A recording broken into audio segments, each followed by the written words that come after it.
মসজিদ যদি একেবারে 3 গ্রামেরও ধরেন না, 1 গ্রামেরও ধরেন না, আরে 20টা বাড়ির ধরেন না, 10 বাড়ির মুসল্লি ধরেন না মসজিদিরা, তো 2 জন মসজিদে, বাচ্চা বাচ্চা ছেলে 2 জন, বুড়ারা কই, মাঝ বয়সীরা কই, বাকি মুসলমানরা কোথায়? তো যে জাতির ফজরের মুসল্লি হয় 2 জন, সে জাতির অধপতন ঠেকাবে কে? আমাদের আযাব আসবে না তো কার উপরে আযাব আসবে? বুঝেন নাই? এখনো যে আমরা টিকে আছি, এটাই তো শুকর। এজন্য মাদ্রাসা সংলগ্ন মসজিদগুলো তো আলহামদুলিল্লাহ তালেবে ইলম কওমি মাদ্রাসায় আলহামদুলিল্লাহ ভরপুর নামাজ পড়ে, কিন্তু বাকি সারা দেশের চিত্র এমন না। বাকি চিত্র কি না এমন। অতএব যুবক ভাই, তোমাদের কাছে অনুরোধ ভাই, ফজরের নামাজ পড়ো, বলো ইনশাআল্লাহ। ফজরের মুসল্লি, ফজর ক্যাম্পেইন, এটা আমাদের একটা মেহনত, মানে ফজরের প্রচারণা। সারা দেশে আমরা ফজরের প্রচারণা করি।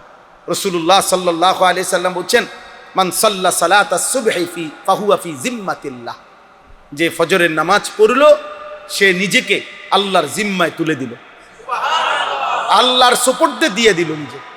ওই কিতাবে লিখছে, ইয়া আইয়ুহাশ শাবাব ইন লাম তাস্তাতি আলা নজর, মানে তুমি যদি ভিন নারী দেখার থেকে নিজেকে হেফাজত করতে না পারো, তাহলে কি সুন্দর উনি লিখছে, ফজরের নামাজ জামাতে পড়ো আর আল্লাহকে বলো, আল্লাহ ফজরের সেজদা দিয়া আমি আমাকে তোমার হাতে তুলে দিলাম, তুমি আমার চোখের হেফাজত করো।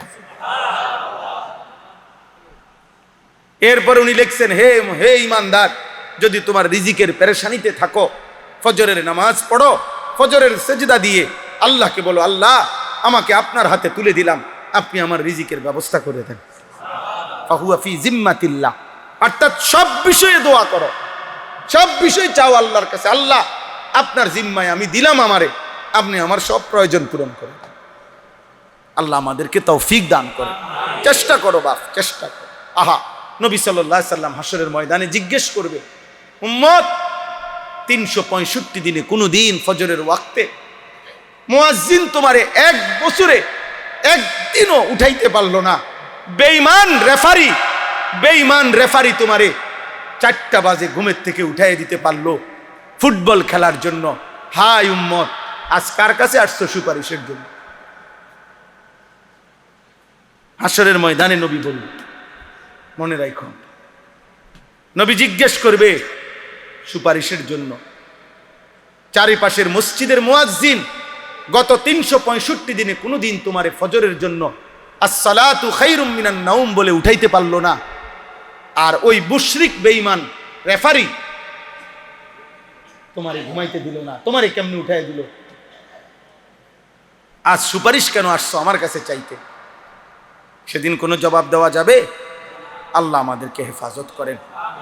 আল্লাহ তাআলা বলেন, এই শেষ তর্জমা বলি, আল্লাহ তাআলা বলেন নাফরমান পাপীর দ্বিতীয় চরিত্র, ওয়ালা ইন আযাকনাল ইনসানা মিন্না রাহমাতান সুম্মা নাযা'না মিনহু, লম্বা সময় যখন আমি বেঈমান নাফরমান পাপীকে আমার দয়ায় ভালো রাখি, অতঃপর যদি আমি কিছু সময়ের জন্য তার সুখ আনন্দ, তার উপরে আমার নিয়ামত সরাইয়া ফেলি, মুসিবত দেই, কোনো বিপদে মুসিবতে ফেলি, তো আল্লাহ বলেন ইন্নাহু লায়াউসুন কাফুর, সাথে সাথে সে তৎক্ষণাৎ বিপদের প্রথম মুহূর্তেই হতাশ হয়ে যায়, আমি আল্লাহর নাফরমানি শুরু করি।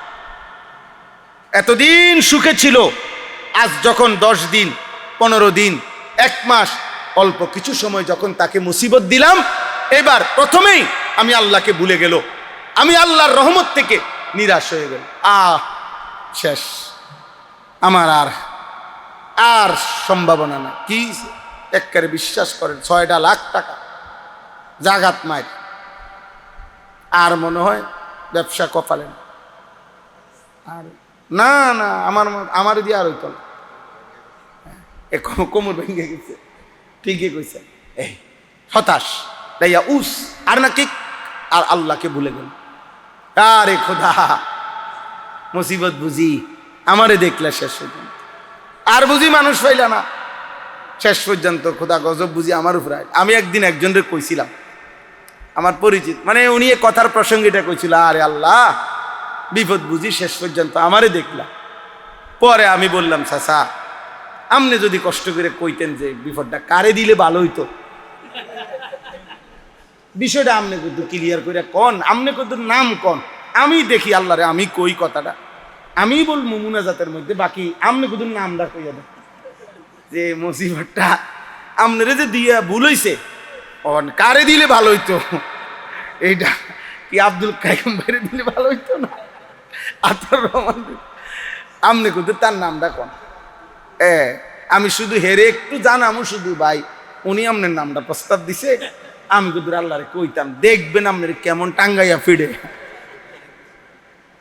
তাহলে এটা কি কোনো কথা হইলো যে আল্লাহ বুঝি তুমি আমারে দেখলা, তো কারে দেখতো?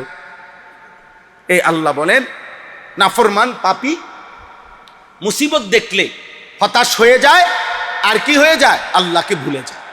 ওয়ালা ইন আযাকনাহু না'মা বা'দা দাররা মাসাতহু লা ইয়াকুলান্না যাহাবাস সাইয়্যাতু আন্নী ইন্নাহু লাফারিহুন ফাখুর।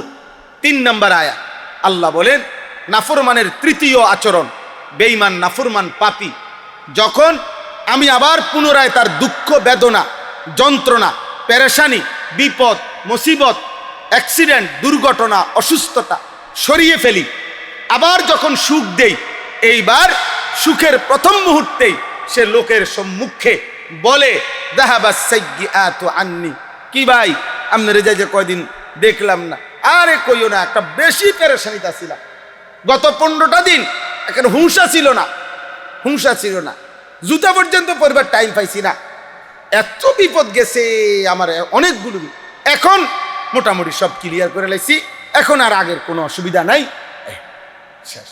এখন আবার পুনরায় উল্লাস, আল্লাহ বলতেছে পুনরায় আবার ফুর্তি, পুনরায় আবার অহংকার। একজনকে জিজ্ঞাসা করছি কি অবস্থা এখন, এই কয়দিন আগেও হুজুরে মোটামুটি একটু অসুবিধা আসিলাম, প্রথম এখন গুছাই লইছি, তারার লগে গুছাই লইছি।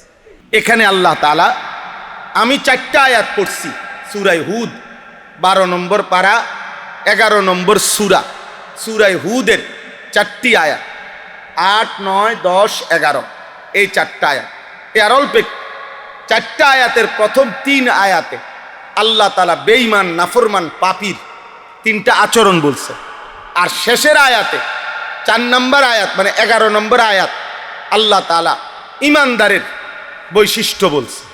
এই কথাটাই শুধু শোনেন, একে মুখে বলি এরপরে তর্জমা বলবো, সহলে বুঝবো।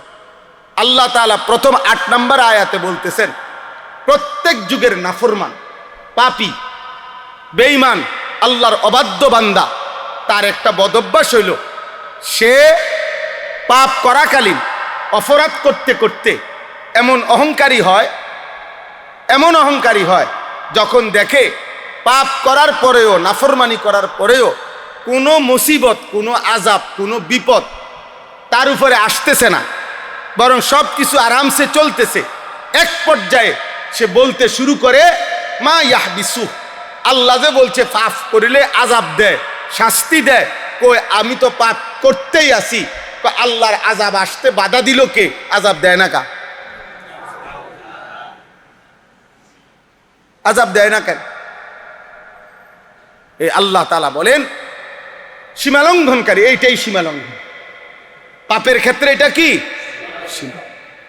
অহংকারী এমন পর্যায়ে পৌঁছে যায় এবার যেন ভাবে যে এটা কিছুই না, আমার উপরে কোনো মুসিবত আসবে না, আমার উপরে কোনো মুসিবত আসবে না। কোরআনুল কারীমের মধ্যে আছে নবী সাল্লাল্লাহু আলাইহি সাল্লামের জামানায় নবীজি যখনই আযাবের বর্ণনা দিতেন তো কাফেররা বিদ্রুপ করত, ঠাট্টা করত। তো একদিন নজর ইবনে হারেস একজন কাফের সর্দার নবীজির সামনেই বলতেছে মুহাম্মদ রাহ, তোমার আল্লাহর কাছে আমি কই, তো হাত উঠাইছে, আল্লাহুম্মা ইন কানা হাযা হুয়াল হক মিন ইনদিক, আল্লাহ এই মুহাম্মদ যদি তোমার পক্ষ থেকে সত্যবাদী হয়ে থাকে এবং তুমি তারে যদি পাঠাইয়া থাকো আর সে যা বলতেছে আযাবের ভয়, তাহলে তোমার কাছে আমরা এখানে আসি এখন, ফাতিনা বিআযাবিন আলীম, তুমি এখন আমাদের উপরে আযাব আনো, এখন আনো। কইছে তোমার কি আযাব আছে তাই দাও এখন। এইভাবে ডাইরেক্ট বলছে। কোরআনে আল্লাহ তাআলা আয়াত নাজিল করে বলছে, বন্ধু আহা বেঈমান কি বলল, সাআলা সাইলুম বিআযাবিন ওয়াকি' লিল কাফিরিনা লাইসা লাহু দাফি' মিনাল্লাহি যিল মাআরিজ। আল্লাহ বলে, বন্ধু এক বেঈমান আপনার সামনে প্রকাশ্যে আমি আল্লাহর আযাব চাচ্ছে না, আপনি তাকে বলেন শুধু আযাব না, বিআযাবিন ওয়াকি', আযাব তো নিশ্চিত আসবে, লিল কাফিরিন, নাফরমানার বেঈমানের জন্য, লাইসা লাহু দাফি', সেদিন আযাব যখন আসবে সেদিন আর প্রতিহতকারী কেউ থাকবে না, ঠেকাইতে পারবে আর কেউ থাকবে। বলেন না, যেদিন সত্যি সত্যি ফেরাউনের উপরে আযাব আসছে সেদিন আর কেউ ঠেকাইতে পারছে? যেদিন সত্যি সত্যি নমরুদের উপরে আযাব আসছে সেদিন আর কেউ ঠেকাইতে পারছে? যেদিন সত্যি সত্যি কারুনের উপরে আযাব আসছে সেদিন আর কেউ ঠেকাইতে পারছে? যেদিন নূহ আলাইহিস সালামের কওম পানিতে ডুবে গেছে আর কেউ থামাইতে পারছে? যেদিন হুদ আলাইহিস সালামের কওম ঘূর্ণিঝড়ে ধ্বংস করে দিছে আল্লাহ, তখন আর কেউ থামাইতে পারছে? একটা জাতি, একটা ব্যক্তি আযাবের মুহূর্তে আর নিজেকে ঠেকাইতে, নিজে কিংবা নিজের শক্তি দিয়ে প্রতিহত করার মতো কোনো ক্ষমতা আল্লাহর মোকাবেলায় আর রাখে না, আর রাখে না। তো আল্লাহ তাআলা বলেন, এই হলো প্রথম।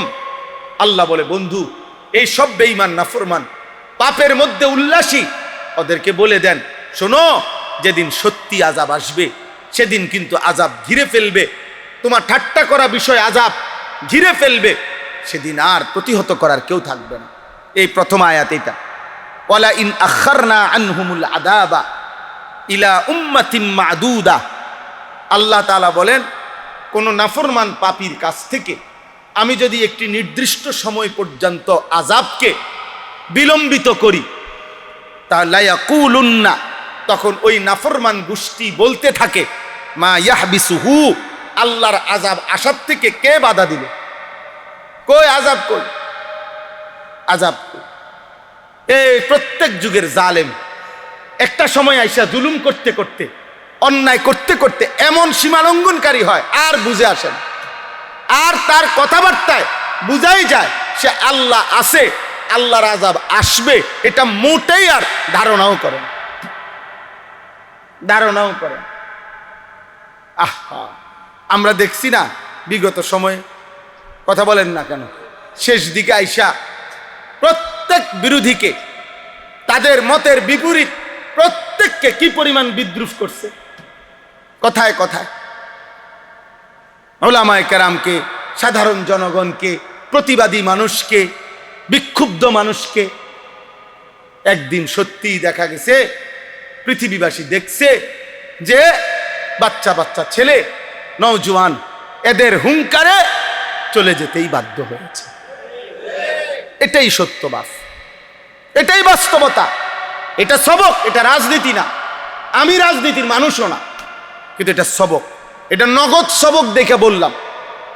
এভাবেই প্রত্যেক সবক। ফেরাউনের কথাটা বোঝেন, তাফসীরে আছে কর, ফেরাউন এর আগে মূসা আলাইহিস সালাম ওনার হাতের লাঠির আঘাতে আল্লাহর কুদরতে 12টা রাস্তা হয়ে গেছে নদীতে। তো ওনার বনি ইসরাইল বংশধররা এই 12টা রাস্তা দিয়া, নদীর উপর দিয়া ওনারা ওই পারে চলে গেছে। এরপরে পিছি দিয়া ফেরাউন এখানে আসছে, আইসা পারে, আইসা এই পারে সেও দেখছে 12টা রাস্তা। কথাটা বোঝেন সবাই, ছেলেরাও বুঝবা ভাই। এখন প্রশ্ন হলো, 12টা রাস্তা নদীর উপর দিয়া হয়ে গেছে, নদীর উপরে, পুকুরের রূপে না, এটা নদীর উপরে হইছে। আচ্ছা, এখন এই এখানে দাঁড়াইয়া সে বলতেছে মূসাকে ধরার জন্য, তোমরাও এখান দিয়ে চলো, মূসাকে ধরতেই হবে। কিন্তু আমি বুঝাইতে চাইতেছি যে এই বেঈমান জুলুম করতে করতে জালেম এইখানে দাঁড়াইয়া এত বেকুব হইছে যে তুমি তো একটা মিনিট দাঁড়াইয়া 1 মিনিট হইলো চিন্তা করা দরকার ছিল, আমি হইলাম খোদা এবং আমি হইলাম শাসক, আমি হইলাম বাদশাহ, পুরা মিশরের অধিপতি আমি, এত বড় নদীতে 12টা রাস্তা হয়ে গেল।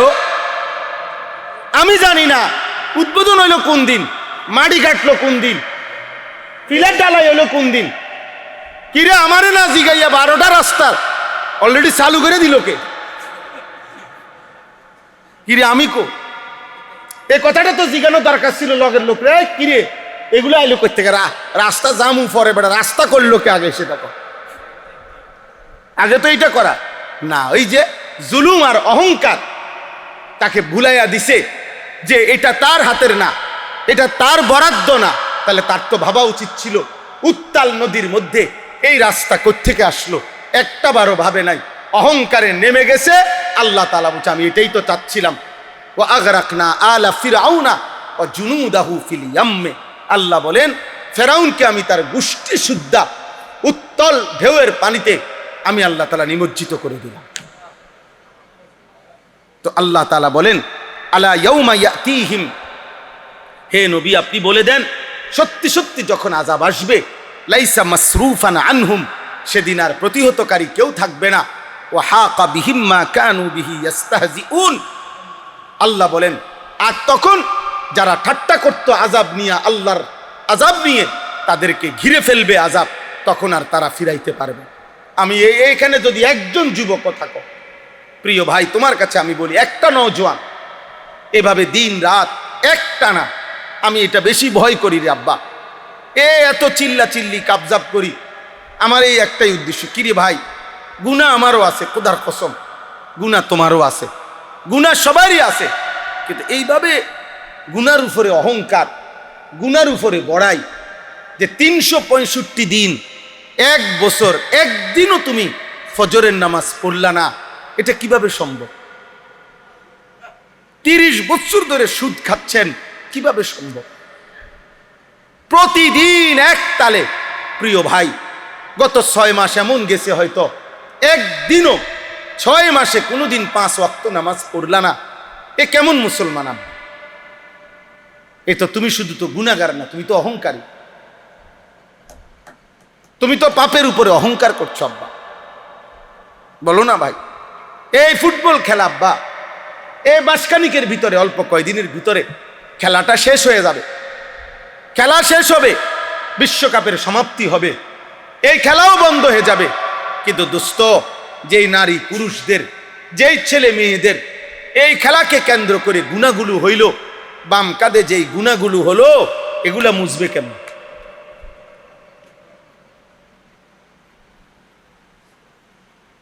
বলো না আব্বা, এটা মুছবা কেমন? একদিন তোমার ফেসবুক মোবাইলে, একদিন ইউটিউব থাকবে না, এই প্রযুক্তি থাকবে না, নিশ্চিত নিশ্চিত। প্রতিনিয়ত এর চাইতে আপডেট প্রযুক্তি আইসা পিছনের প্রযুক্তিকে ফেলে দিবে। কিন্তু প্রশ্ন হলো, রাত জেগে দিন জেগে এই মোবাইলের গুনাহ, অশ্লীল উলঙ্গ ছবির নর্তকী দেখার গুনাহ যা বাম কাঁধে জমা হইছে, সেখান থেকে মুছবে কেমন? মোবাইল থেকে না ডিলিট করে দিলা, কিন্তু বাম কাঁধের আমল নামা থেকে বা এক ওয়াক্ত নামাজ, খোদার কসম 1 কোটি বারও কেউ যদি কাজা পড়ে পরবর্তীতে, সেটা তো কাজা, কিন্তু যেদিনকার নামাজ, যেই ওয়াক্তের নামাজ, ওই ওয়াক্তের দাম, ওই ওয়াক্তের মূল্য, ওই ওয়াক্তের সওয়াব আর কেমনে মিলবে? কেউ যদি 50 বছরের নামাজেরও কাজা করে, কাজা না করলো, কিন্তু আসলি নামাজ যেটা ওয়াক্তের নামাজ, সেই নামাজের নেকি আর কেমনে মিলবে? বলো না ভাই, বলো প্রিয় ভাই। অতএব এটা বুঝতে শেখো, গুনার উপরে অহংকার করো না, পাপের উপরে। এই সুস্থতা শেষ কথা না। প্রতিদিন বাংলাদেশে সবচেয়ে বেশি অ্যাক্সিডেন্ট হয় যুবকরা, প্রতিদিন। এখনো বাংলাদেশে সমস্ত হসপিটালে চলো, একটা ছেলে, চলো আব্বা আমি তোমারে দেখা, আমার খরচ দিয়া চলো, তুমি বাংলাদেশের 100টা হসপিটালের রুগী তুমি যাচাই করে লিখে আনো, দেখো নওজোয়ান রুগী বেশি।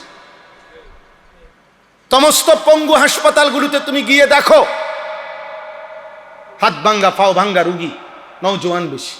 প্রতিদিন বাংলাদেশে যদি 10টা অ্যাক্সিডেন্ট হয়, রোডে সড়ক দুর্ঘটনা হয়, তার মধ্যে 6 থেকে 7টা হবে নওজোয়ান কিশোর যুবকের মোটরসাইকেলের দুর্ঘটনা।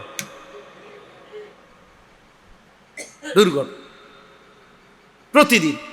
আমি সেদিন সিলেটে, কিছুদিন আগে সিলেটে একটি private medical college, private medical হাসপাতাল, মেডিকেল কলেজ বিশাল বড়, এটার চেয়ারম্যান যিনি, উনি ওনার সাথে আমি একটা অনুষ্ঠানে ছিলাম, উনি বলতেছে কথার প্রসঙ্গে, তো হুজুর প্রতিদিন বিশ্বাস করেন আইসিইউতে যে কয়জন রুগী প্রতিদিন ঢোকে তার মধ্যে প্রত্যেক দিন 3 ভাগের 2 ভাগ যুবক ছেলে, এবং কয় যে হুজুর 3 ভাগের 2 ভাগ আইসিইউ রুগী এসব অ্যাক্সিডেন্ট, এবং এর অধিকাংশই মোটরসাইকেল অ্যাক্সিডেন্ট।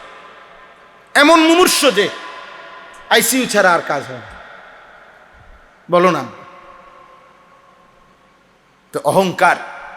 তোমরা অনেক ছেলে, কয়জন ছেলে আসো প্রিয় ভাই, তোমরা আমাদের মাওলানা আতাউর রহমান ফরদাবাদী মাওলানা ভাই, অনেক ফিকিরওয়ালা ভাই, নওজোয়ান ভাই, এখানে অনেক নওজোয়ান আলেম আছে। আব্বা তোমাদের কাছে আমার অনুরোধ, জীবনটা আলেমদের সাথে বাঁধা রাও।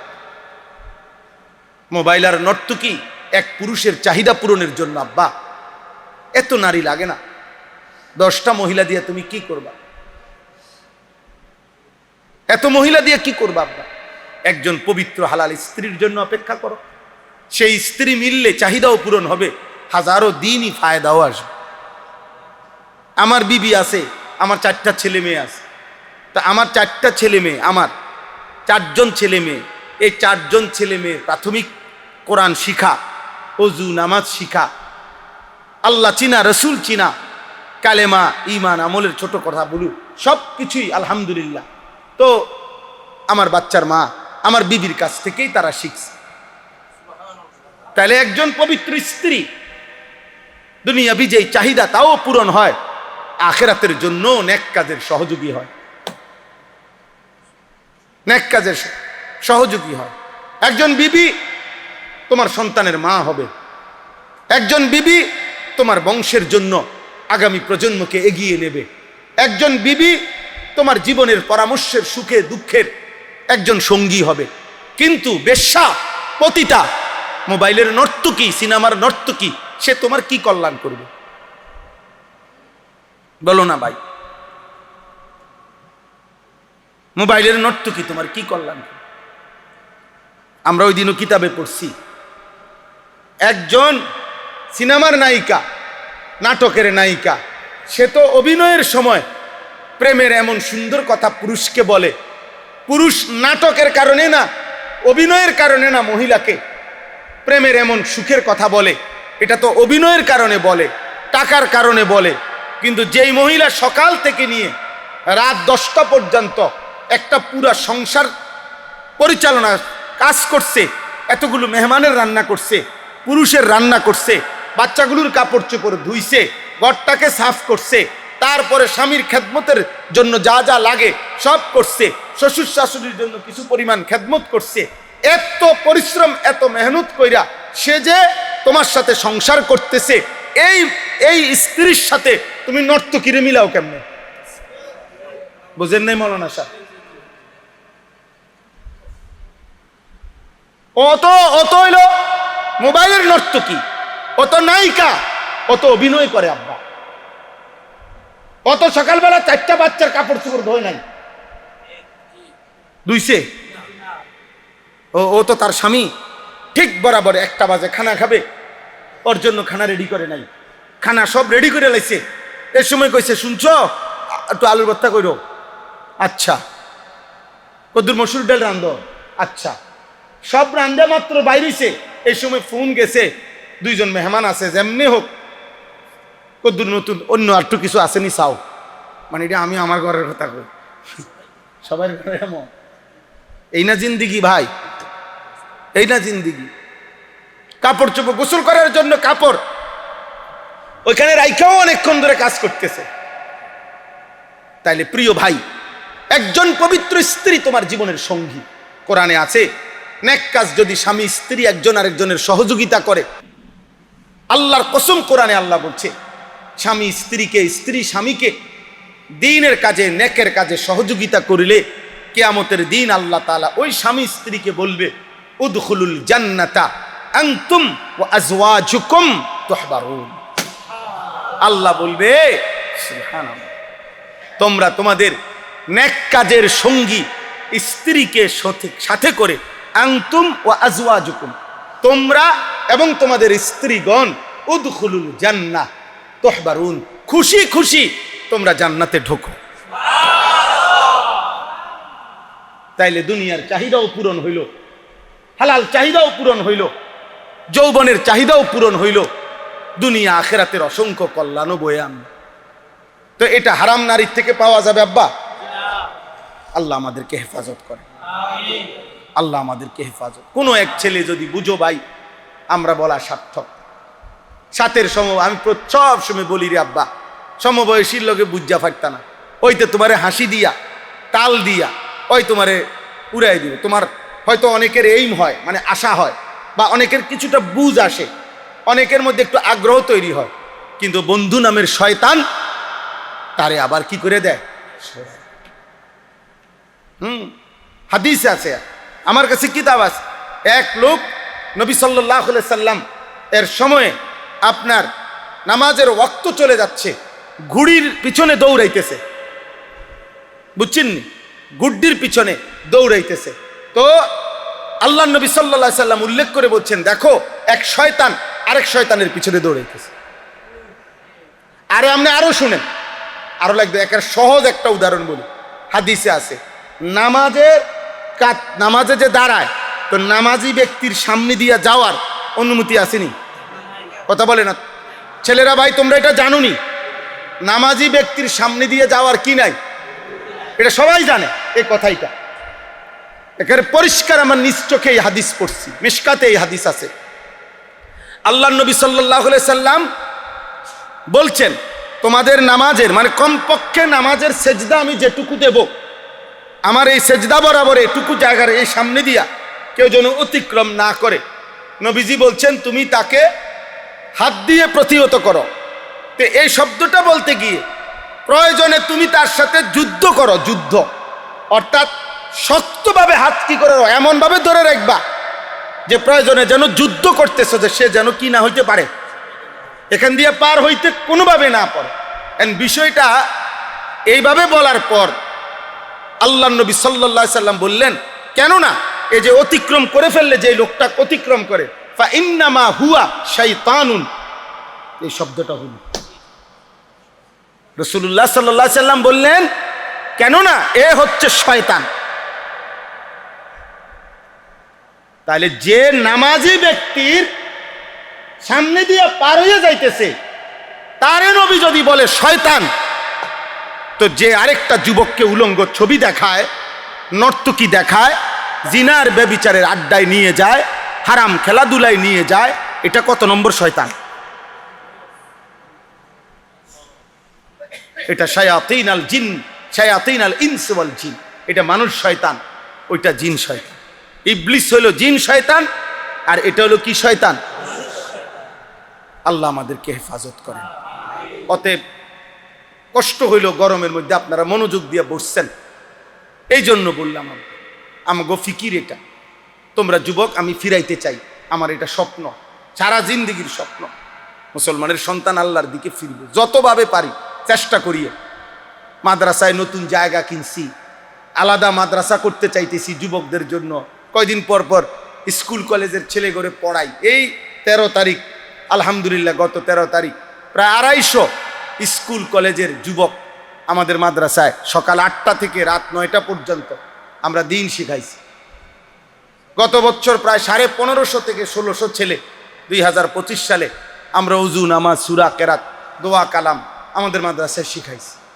আগামী রবিবার আলহামদুলিল্লাহ প্রথমবারের মতো হাটহাজারী, চট্টগ্রাম হাটহাজারী মাদ্রাসার পাশে হাটহাজারী হুজুর রহমতুল্লাহ আলাইহি, শেখুল ইসলাম আল্লামা আহমদ শফি রহমতুল্লাহ আলাইহি খাস খাদেম ছিল শফি ভাই, শফি বদ্দা কয়দারে, উনার মাদ্রাসায় আমাদের এই রবিবারে জোহর থেকে এশা পর্যন্ত কিশোর যুব এই তারবিয়তি কোর্স স্কুল কলেজের ছেলেদের জন্য। আমার শায়েখ আল্লামা মুফতি মুশতাকুর নবী সাহেব থাকবে, আমিও যাব।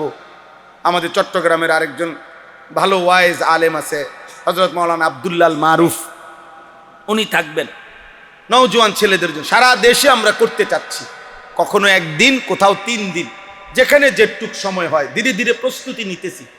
ছোট একটা বই সিলেবাস বানাইছি, জীবন যেন সাজে সুন্নার ধাঁচে। এই বইটার নাম ছোট্ট। ফজর ক্যাম্পেইনের কাজ করি, সারা বাংলাদেশে চেষ্টা করি মুসলমানের কিশোর যুবক ছেলে ব্যাপকভাবে ফজরের নামাজের মুসল্লি হবে। প্রিয় ভাই, মনে রাখো, ফজরের মুসল্লি বাড়লে মাহাদির সৈনিক বাড়বে। ফজরের মুসল্লি বাড়লে ইমানের বিজয় কাছাকাছি হবে। আমার কাছে আরবি কিতাব আছে, আল বদরু ফিল হাসসে আলা সালাতিল ফজর। এই কিতাবের মধ্যে স্পষ্ট আছে যে ইহুদিদের বক্তব্য এটা পরিষ্কার। ইহুদিদের, মুসলমানদের ওই কাফেলার হাতে ইহুদিদের চূড়ান্ত পতন হবে, যেই কাফেলা জুমা এবং ফজর বরাবর হবে। আল্লাযীনা কানু ফি সালাতিল ফজর কা সালাতিল জুমআ। আমাদের ফজর আর জুমা বরাবর বলে না ভাই? আমাদের ফজরের মুসল্লি আর জুমার মুসল্লি বরাবর, অর্ধেক অর্ধেক। মানে জুম্মায় যতজন হয় তার অর্ধেক ফজরে হয়। 3 ভাগের 1 ভাগ, 10 ভাগের 1 ভাগ। এই গত শনিবারে আমি আমার শায়েখ আল্লামা মুফতি মুশতাকুর নবী কাসিমি, আমরা 2 জন এক জায়গায় মাহফিলে গেছি। রাত্রেবেলা সারা রাত লাগাইয়া ফজরের ওয়াক্তে একই মসজিদে, একটা রাস্তার পাশের মসজিদে আমি এবং আমার শায়েখ হযরত আমরা গাড়ি থামাইছি ফজরের সময়। আমার গাড়িতে 3 জন, ওনার গাড়িতে 3 জন, হযরতের গাড়িতে 6 জন মানুষ আমরা নামছি। মসজিদে ঢুইকা দেখছি, মসজিদে একেবারে কসমে কোরআন সামনে, মসজিদের ভিতরে ঢুইকা দেখছি ফজরের ওয়াক্তে একজন ছেলে নামাজ পড়াইতেছে। ছোট্ট একটা ছেলে, কালা একটা প্যান্ট পরা, তার পরনে এই একটা ফোলা পাঞ্জাবিটা আমার মনে হয় কারোতে আনছে, হেতের পাঞ্জাবি না মনে হয়েছে আর কি, পাকে হেতেরও হইতে পারে। তো আর পিছনে একটা ছেলে, এই কসম আল্লাহ, শুধু এই 2টা মানুষ ছাড়া পুরা মসজিদ আর একটা লোক।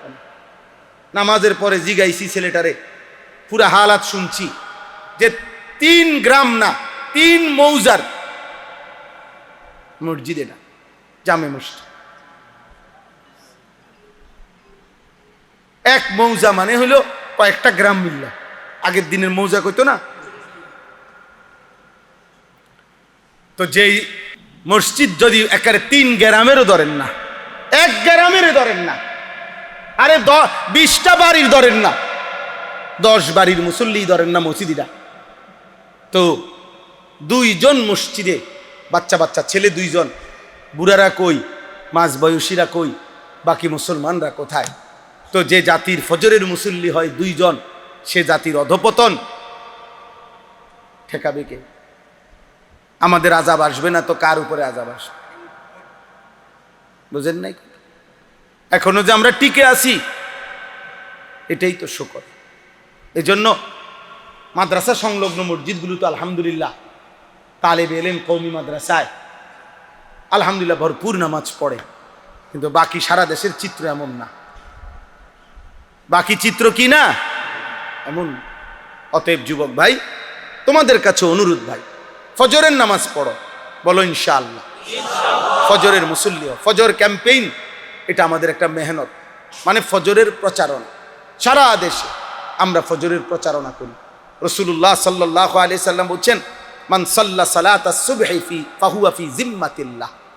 যে ফজরের নামাজ পড়লো সে নিজেকে আল্লাহর জিম্মায় তুলে দিল, আল্লাহর সুপুর্দে দিয়ে দিল নিজে। ওই কিতাবে লিখছে, ইয়া আইয়ুহাশ শাবাব ইন লাম তাস্তাতি আলা নজর, মানে তুমি যদি ভিন নারী দেখার থেকে নিজেকে হেফাজত করতে না পারো, তাহলে কি সুন্দর উনি লিখছে, ফজরের নামাজ জামাতে পড়ো আর আল্লাহকে বলো, আল্লাহ ফজরের সেজদা দিয়া আমি আমাকে তোমার হাতে তুলে দিলাম, তুমি আমার চোখের হেফাজত করো।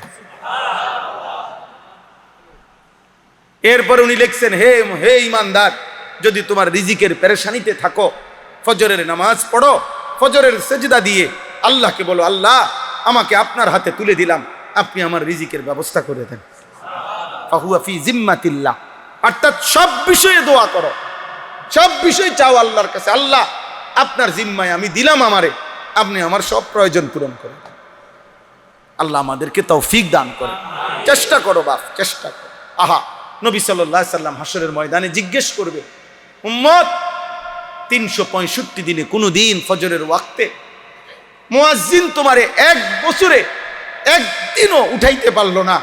বেঈমান রেফারি তোমারে 4টা বাজে ঘুমের থেকে উঠাই দিতে পারলো ফুটবল খেলার জন্য।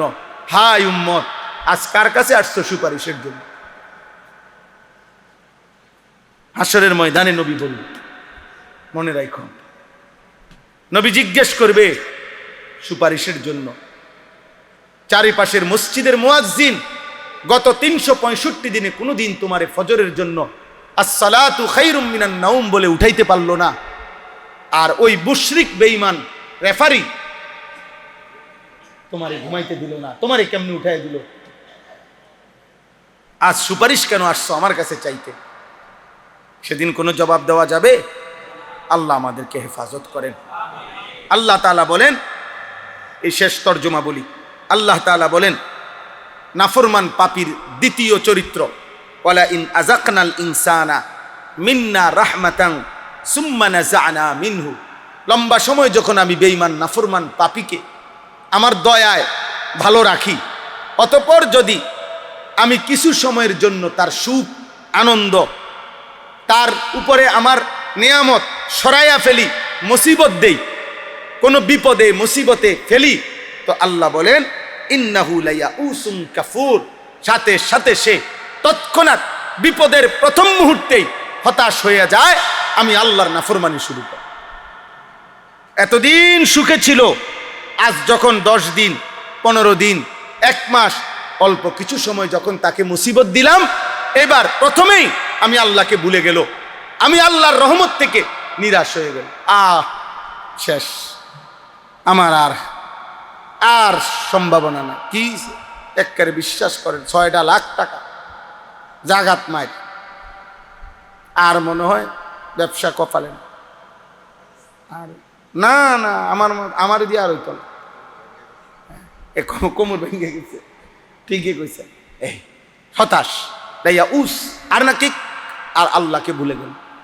আরে খোদা, মুসিবত বুঝি আমারে দেখলে শেষ পর্যন্ত, আর বুঝি মানুষ পাইলা না শেষ পর্যন্ত, খোদা গজব বুঝি আমার উপরে। আমি একদিন একজনকে কইছিলাম, আমার পরিচিত, মানে উনি কথার প্রসঙ্গে এটা কইছিল, আরে আল্লাহ বিপদ বুঝি শেষ পর্যন্ত আমারে দেখলাম। পরে আমি বললাম, চাচা আমনে যদি কষ্ট করে কইতেন যে বিপদটা কারে দিলে ভালো হইতো, বিষয়টা আমনে কিন্তু ক্লিয়ার করে কন, আমনে কিন্তু নাম কন, আমি দেখি আল্লাহরে, আমি কই কথাটা, আমি বলবো মুনাজাতের মধ্যে, বাকি আমনে কিন্তু নামটা কইয়া দেন যে মুসিবতটা আমনেরে যে দিয়া ভুল হইছে, কারে দিলে ভালো হইতো। এইটা কি আব্দুল কাইম ভাইরে দিলে ভালো হইতো না? আতর রহমান, আমনে কিন্তু তার নামটা কন। আমি শুধু হেরে একটু জানামো, শুধু ভাই উনি আপনার নামটা প্রস্তাব দিছে, আমি কিন্তু আল্লাহরে কইতাম, দেখবেন আপনার কেমন টাঙ্গাইয়া ফিরে। তাহলে এটা কি কোনো কথা হইল যে আল্লাহ বুঝি তুমি আমারে দেখলা, তো কারে দেখতো? এই আল্লাহ বলেন নাফরমান পাপী মুসিবত দেখলে হতাশ হয়ে যায়, আর কি হয়ে যায়? আল্লাহকে ভুলে যায়। ওয়ালা ইন আযাকনাহু না'মা বা'দা দাররা মাসাতহু লায়াকুলান্না যাহাবাস সাইয়্যাতু আন্নী ইন্নাহু লাফারিহুন ফাখুর। 3 নম্বর আয়াত আল্লাহ বলেন নাফরমানের তৃতীয় আচরণ, বেঈমান নাফরমান পাপী যখন আমি আবার পুনরায় তার দুঃখ বেদনা যন্ত্রণা পেরেশানি বিপদ মুসিবত অ্যাক্সিডেন্ট দুর্ঘটনা অসুস্থতা সরিয়ে ফেলি, আবার যখন সুখ দেই, এইবার সুখের প্রথম মুহূর্তেই সে লোকের সম্মুখে বলে যাহাবাস সাইয়্যাতু আন্নী, কি ভাই আপনার যে কয়দিন দেখলাম না, আরে কইও না, একটা বেশি পেরেশানিতে ছিলাম, গত 15টা দিন একটা হুঁশা ছিল না, জুতা পর্যন্ত পরিবার টাইম পাইছি না, এত বিপদ গেছে আমার অনেকগুলো, এখন মোটামুটি সব ক্লিয়ার করে লাইছি, এখন আর আগের কোনো অসুবিধা নাই, শেষ।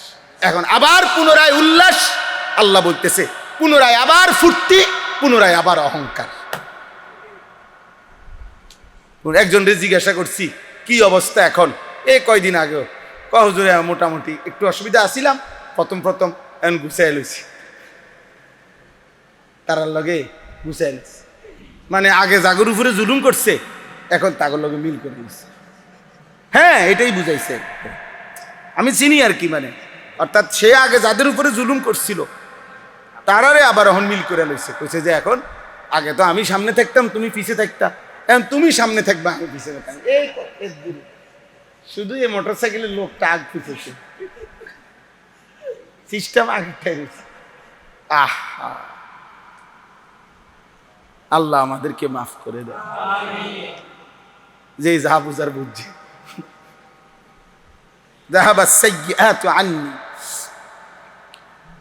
নাফরমান বলে বিপদ আপদ মুসিবত যা ছিল সব শেষ হয়েছে। ইন্নাহু লাফারিহুন ফখুর, পুনরায় সে উল্লাস করছে, অহংকার করছে। তার মানে সুখে কিংবা দুঃখে, প্রিয় ভাই, সুখে কিংবা দুঃখে, আযাবের আসতে দেরিতে, কোনো অবস্থাতে নাফরমান যখন শক্ত হয়ে যায়, পাপী, তখন আর কোনো অবস্থাতে সুখেও আল্লাহকে মনে পড়ে না, দুঃখেও আল্লাহকে কি মনে। আপনি আতাউর ভাই শুনেন, আপনি আমার কথাটা শুনেন। এ বেডারে বলছে কেবিন দিছে হসপিটালে, মনে করেন আগামী সোমবার আপনার অপারেশন, এই যে আপনার কেবিন, এই কেবিনের ভিতরে বইয়া বেডার আগামী সোমবারের অপারেশন হবে, মনে করেন উনি কেবিনে বইয়া টেলিভিশনে, রঙিন টেলিভিশন, হ্যাঁ বেডার সোমবারে অপারেশন। মানে দুঃখেও চার আল্লাহর কথা কি আসে না। তার রুগীর অপারেশন চলতেছে, তার বেডির সিজার হইতে আছে, হেতেরে কইছে আপনি রিসিপশনে বসেন। রিসিপশনে এত বড় এলইডি দিয়া নর্তকী নাচতেছে, নাটক চাইছে, আপনি নাটক চান, কোনো অসুবিধা নেই। এটা না, নাইলে হসপিটালের সাথে এই এখানে মুমূর্ষ ব্যক্তির পেরেশানি এনে টেলিভিশন দেখাই দিচ্ছে যে গুনার, আরে বিপদের মুহূর্তেও আল্লাহকে কি করবেন না বলেন। নাই তো কারণটা কি, নাই তো কারণটা কি যে এই বিপদের মুহূর্ত তারে টেলিভিশন দেখাইতে হইব? ওই উদ্দেশ্য এটাই, কোনো অবস্থাতেই আল্লাহকে যেন কি না পড়ে মনে না। নাউজুবিল্লাহ। শেষ আয়াত, আল্লাহ ফরমান পাপী এই আচরণের বিপরীতে ইল্লাল্লাযীনা সাবারু ওয়া আমিলুস সালিহাত, আমার যে সকল ইমানদার বান্দা সবর করে এবং নেক আমল করে। সবর করে মানে হলো, সবরের মূল অর্থ হইল আল্লাহ তাআলার হুকুমের উপরে জমে থাকা, কোনো গুনাহ হতে না দেওয়া, কোনো আদেশ ছুটতে না দেওয়া, এটাকে বলে সবর। সবরের মূল অর্থ হইল আল্লাহর হুকুমের উপরে কি থাকা, অটল থাকা, জমে থাকা, মজবুত থাকা, এটাকেই বলা হয় মূলত সবর। তাইলে আল্লাহ বলেন যারা আমার হুকুমের উপরে অটল রইল, ও আমিলুস সালিহাত, এবং নেক আমল করতে থাকলো। ভাই আমি সুখে থাকি বা দুঃখে থাকি, পেটে খানা থাকুক অথবা না থাকুক, আনন্দ কিংবা বেদনা, চাহিদা পূরণ হোক বা না পূরণ হোক, আমার আল্লাহ ছাড়া আমার আর কেউ না। এ আল্লাহ বলেন এমন বান্দা যারা, উলাইকা লাহুম মাগফিরাতুন ওয়া আজরুন কাবীর, আমি এমন প্রিয় বান্দার জন্য ওয়াদা দিলাম তার পিছনের সব গুনাহ মাফ করে দেব, আগামীতে আমি আল্লাহ আজরে কবীর, মহা বিনিময় জান্নাত দিয়ে দেব। শর্ত কি? শর্ত হইল হার হালাতে সে আমার উপরে থাকবে, সুখেও আল্লাহ, দুঃখেও আল্লাহ, প্রত্যাশা পূরণ হলেও আল্লাহ, প্রত্যাশা পূরণ না হলেও আল্লাহ, ক্ষুধার্ত অবস্থায়ও আমার আল্লাহ, ভরপেট অবস্থায়ও আল্লাহ। নবীজি বলছেন ইন্নী আশবাউ ইয়াওমান আশকুরুল্লাহ, আমি এক বেলা পেট ভরে খাবো, আল্লাহর শুকর করব। ওয়া আজুউ ইয়াওমান আতাসাব্বারু বিল্লাহ, আমি এক বেলা ক্ষুধার্ত থাকবো, সবর করব। নবীজি বলছেন আল্লাহ আপনাকে পেট ভরা অবস্থায়ও ডাকতে মনে রাখি, আপনাকে ক্ষুধার্ত অবস্থায়ও মনে রাখি, এই হোক আমার জিন্দেগি, এই হোক আমার কি। হযরত আইয়ুব আলাইহিস সালামের নাম শুনছেন না? আইয়ুব আলাইহিস সালাম কিতাবে আছে 12 বছর কিংবা 18 বছর রোগে যন্ত্রণায় পেরেশানিতে ভুগছে, মারাত্মক অসুস্থতা ছিল, রোগ হইছে। 18 বছর পরে আল্লাহ ওনাকে পূর্ণ সুস্থ করছে, সব কিছু আবার ফেরত দিছে। মানে সংক্ষেপে বলতেছি তো কিতাবের মধ্যে আছে, আমি আরবি কিতাবের মধ্যে পড়ছি। আইয়ুব আলাইহিস সালাম আল্লাহকে জিজ্ঞেস করছিলেন, আল্লাহ আপনি আমারে অসুস্থতার আগে আমার 70 বছর গেছে, ওই 70 বছরে আপনি আমার কোন আচরণে নারাজ হইলেন? আপনি আমারে 18 বছর এই অসুস্থতায় ফেলে কেন রাখলেন? অথবা আপনি আমারে এই 18 বছরের অসুস্থতা দিয়া আপনার কি পেলেন? কদ্দুরে এমনি মন চাচ্ছে জানতে। এই আল্লাহ তাআলা বলছে, আইয়ুব শোনো, অসুস্থতার আগের 70 বছর সুস্থ ছিলে, তুমি আমাকে পুরা ডাকছ, আমার বন্দিগি করেছ, আমার এক জাররা কোনো অভিযোগ নাই, আমি তোমার ওই সময়ের ইবাদতেও খুশি। 18 বছর আবার তুমি আমারে অসুস্থ অবস্থায়ও ডাকছ, পূর্ণ আমার এই অবস্থায়ও তোমার ব্যাপারে কোনো অভিযোগ নাই, তুমি রোগের অবস্থায়ও আমারে ডাকছ, বাকি আমি এই 2 রকম করলাম কেন?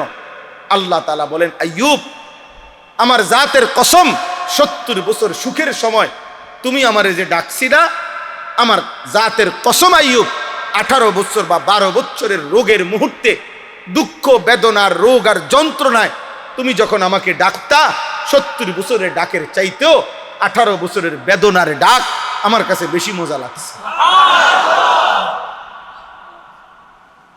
সুখের ডাকের চাইতে দুঃখের ডাকে আমি মাওলা মজা পাইছি বেশি আইয়ুব। এই জন্য আমি তোমার 18 বছরের কষ্ট দিয়েও পরীক্ষা করছি, দেখি আমার আইয়ুব সুখেও যেমন আমাকে ডাকে, দুঃখেও আমাকে ডাকে। এই জন্য কোরআনে আল্লাহ বলছে, নি'মাল আবদু ইন্নাহু আওয়াব। নি'মাল আবদ, আইয়ুব আলাইহিস সালামের কথা বলতে গিয়ে আল্লাহ বলছে, ও আমার বড় প্রিয় বান্দা, ও আমার বড় উত্তম বান্দা।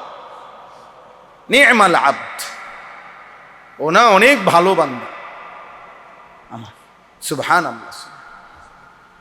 তাইলে সুখে কিংবা দুঃখে সব অবস্থায় কে? চলো ভাই আমরা দোয়া করি। এই রাত গভীরে সবার কাছে অনুরোধ, প্রত্যেকে শেষ পর্যন্ত যারাই আমরা টিকলাম, বইলাম, রইলাম, আল্লাহ আমাদের সবাইকে ঈমান আমল দান করেন। যুবক ভাই তোমাদের কাছে অনুরোধ, দোস্ত সবার কাছে অনুরোধ, সারা পৃথিবী জুড়ে ওলামায়ে কেরাম, ইসলাম, মুসলমান, মাদ্রাসা এর বিরুদ্ধে প্রতিনিয়ত ষড়যন্ত্রই চলছে। কে কতক্ষণ থাকবো, কে কতক্ষণ আছি কেউ জানি না, কেউ জানি না, অসুবিধা নাই। কিন্তু মূল কথা হলো আমাদের সবার কাছে অনুরোধ, আল্লাহর দিকে আমরা ফিরবো ইনশাআল্লাহ, 5 ওয়াক্ত নামাজ পড়বো ইনশাআল্লাহ। আল্লাহ তাআলা আমাদের সবাইকে সব অবস্থায় আল্লাহকে ডাকার তৌফিক দান করেন। ছেলেরা শেষবারের মতো কও ফজরের নামাজ পড়বা। না না, স্কুল কলেজের ফুলাইন কও, মাদ্রাসা ছাত্ররা তো এমনি পড়ে, কও ভাই ইনশাআল্লাহ, হিম্মত করো, আল্লাহ তৌফিক দান করে। একজনই নিয়ত করো যে আমি পড়বো হুজুর ইনশাআল্লাহ, দেখো ইনশাআল্লাহ আল্লাহ তোমার জিন্দেগির মধ্যে বরকত দিবে। তুমি একটানা 5 ওয়াক্ত নামাজ পড়েই দেখো, এই সমাজ তোমাকে আলাদা মূল্যায়ন করবে। আল্লাহ তৌফিক দান করে, আল্লাহ কবুল করে নেন। আলহামদুলিল্লাহি রাব্বিল আলামিন। আল্লাহুম্মা আনতাস সালাম ওয়া মিনকাস সালাম, তাবারাকতা ইয়া দাল জালালি ওয়াল ইকরাম, ইয়া আরহামার রাহিমিন, ইয়া আরহামার রাহিমিন, ইয়া আরহামার রাহিমিন। রব্বানা যালামনা আনফুসানা ওয়া ইল্লাম তাগফির লানা ওয়া তারহামনা লানাকুনান্না মিনাল খাসিরিন। রব্বানা আতিনা ফিদ দুনিয়া হাসানা ওয়া ফিল আখিরাতি হাসানা ওয়া কিনা আযাবান নার। রব্বিরহামহুমা কামা রব্বায়ানি সগীরা। রব্বানা হাব লানা মিন আজওয়াজিনা ওয়া যুররিয়াতিনা কুররাতা আ'য়ুন ওয়াজআলনা লিল মুত্তাকিনা ইমামা। মাওলায়ে করিম আপনি মাফ করে দেন, রব্বে করিম আপনি মাফ করে দেন, মেহেরবান মাওলা আপনি মাফ করে দেন। আয় আল্লাহ আপনি মাফ করে দেন, আয় আল্লাহ আপনি মাফ করে দেন, আয় আল্লাহ আপনি মাফ করে দেন, আয় আল্লাহ আপনি মাফ করে দেন, আয় আল্লাহ আপনি মাফ করে দেন। মেহেরবান মাওলা আপনি মাফ করে দেন। ঈমান দান করেন, ইজ্জত দান করেন, আফিয়ত দান করেন, তাকওয়া দান করেন, গুনাহ থেকে বাঁচবার হিম্মত দান করেন, ইখলাস দান করেন, আপনার গোলামির হক আদায় করার তৌফিক দান করেন। 5 ওয়াক্ত নামাজ মসজিদের জামাতে পড়ার তৌফিক দান করেন। আল্লাহ আপনি ফজরের মুসল্লি বানিয়ে দেন, ফজরের মুসল্লি বানিয়ে দেন। ফজরের মুসল্লি বানিয়ে দেন। আল্লাহ আপনি দয়া করেন, আপনি দয়া করেন, আপনি দয়া করেন, আপনি দয়া করেন। আল্লাহ আমাদের এই ছেলেগুলোকে দিন দান করেন, আমাদের এই ছেলেগুলোকে দিন দান করেন, আখিরাতের ফিকির দান করেন, গুনাহ থেকে বাঁচবার হিম্মত দান করেন। মোবাইল নারীর আসক্তি থেকে বাঁচান রে মাওলা। মদ জুয়া জিনা ব্যভিচার নাচ গান হারাম খেলাধুলা থেকে হেফাজত করেন। আল্লাহ আল্লাহ ছেলেদেরকে বদলে দেন, মা বোনদেরকে বদলে দেন। মুসলমানের মা বোন নারীদেরকে পর্দা পুশিদা দান করেন। বাবা চাচা বয়স্কদেরকে আরো বেশি নেক আমলের তৌফিক দান করেন। সমস্ত কবরবাসীদেরকে মাফ করে দেন। অসুস্থ বিমারি যারা শিফা করে দেন। কামাই রুজিতে হালাল বরকত দান করেন। প্রবাসী বিদেশের জমিনে যারা নিরাপদে রাখেন মাওলা, আল্লাহ আপনি দয়া করেন, আপনি দয়া করেন, আপনি দয়া করেন, আপনি দয়া করেন, আপনি দয়া করেন। আল্লাহ মাদ্রাসাতুল মদিনা আপনি কবুল করে নেন, আপনি কবুল করে নেন, আপনি কবুল করে নেন, আপনি কবুল করে নেন। মাদ্রাসার জরুরত পূরণ করে দেন। ছাত্রদেরকে হাফেজ আলেম মুত্তাকি আরিফ রব্বানি বানিয়ে দেন। ওস্তাদদেরকে ইখলাস ও তাকওয়া বানিয়ে দেন। আল্লাহ আপনি ইখলাস ও তাকওয়া দান করেন, উম্মতের ফিকির দান করেন। আল্লাহ যার যার কর্মস্থলে আরো মেহনত করার তৌফিক দান করেন। মাওলানা আতাউর রহমান ভাইকে আল্লাহ উম্মতের জন্য আপনি কবুল করেন। কলিজা ভরা মানুষের ফিকির দান করেন, দিল ও জবানে বরকত দান করেন। আল্লাহ অনেক নওজোয়ান আলেমে দ্বীন এখানে আছে। আল্লাহ এই সম্ভাবনাময়ী আলেমদেরকে আগামীর পৃথিবীতে ইসলামের কথা বলার তৌফিক দান করেন। আল্লাহ দেশের লক্ষ কোটি যুবককে ফিরাইবার মতো কলিজা পরা ফিকির এদের মধ্যে দান করেন। আল্লাহ আল্লাহ আমরা স্বপ্ন দেখি মাওলা, এমন একদিন আসবে মাওলা যেদিন জুমার মুসল্লির মতো ফজরের মুসল্লি মসজিদ ভরে যাবে। জুমার মুসল্লি যেরকম মসজিদের দরজায় দাঁড়িয়ে থাকে জায়গা না পাওয়াতে, আমরা চাই স্বপ্ন দেখি একদিন ফজরের মুসল্লি দাঁড়িয়ে থাকবে, জায়গা মিলবে না মসজিদে মাওলা।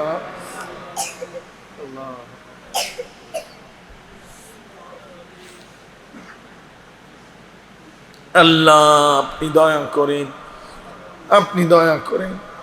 আর কিসিমের বালা মুসিবত অ্যাক্সিডেন্ট দুর্ঘটনা থেকে হেফাজত করেন। আল্লাহ আপনি ঈমান ও তাকওয়া দান করেন। আজকের এই মজলিস আপনি কবুল করে নেন। আল্লাহ এই মাদ্রাসা মসজিদ প্রথম দিন থেকে যাদের ফিকির, যাদের মেহনত, যাদের ঘাম, যাদের পয়সা, যাদের দানে গড়ে উঠেছে, সকলকে উত্তম বিনিময় দান করেন।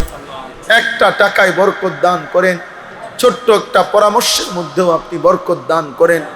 আল্লাহ আপনি দয়া করেন, আপনি দয়া করেন, আপনি দয়া করেন। মা বোনদেরকে পর্দা পুশিদা দান করেন। মা ফাতেমা রাবিয়া বসরিয়ার মতো বানিয়ে দেন। আমার দেশকে নিরাপদ করে দেন। ওলামায়ে কেরামের ইজ্জত আর সম্মান বুলন্দ করে দেন। এদেশের মাদারিসে কওমিয়াগুলো